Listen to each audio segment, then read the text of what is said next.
My name is Cara Hanley. I'm a watercolor artist and I live here in Albany, New York.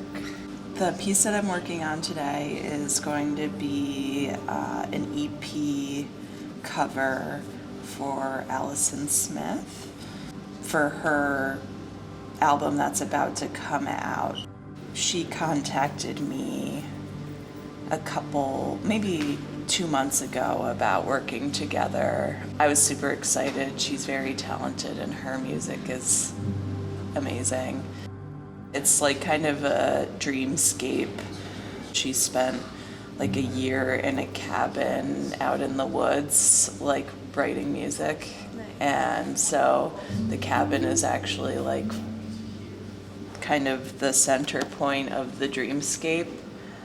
For each of her songs, she's going to be releasing a separate, much simpler piece that I created for her that focuses on different elements of the final piece. So like one of them will just have the moon and planets, one of them will just have the water element, one of them will just have the mountains, and one of them will just have the cabins. A big part of the piece is the waning crescent moon, and in this piece it's kind of represented as pouring down into the landscape and then kind of flowing through the landscape from the moon, almost like a river would be within the landscape.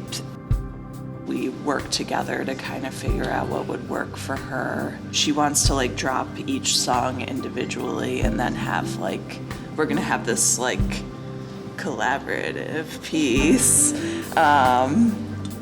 as the final EP cover that like joins all of those different elements together.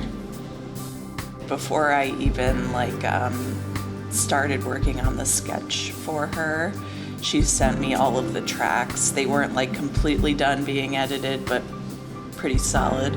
And I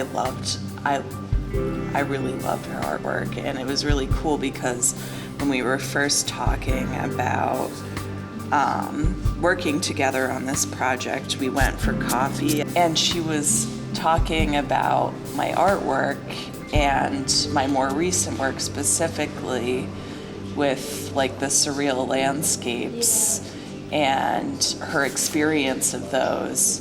To hear her like of her own accord kind of express to me her interpretation of the work and why she thought it would fit her album and have it be like so much in line with what I wanted the artwork to get across was like awesome. Like the stars aligned.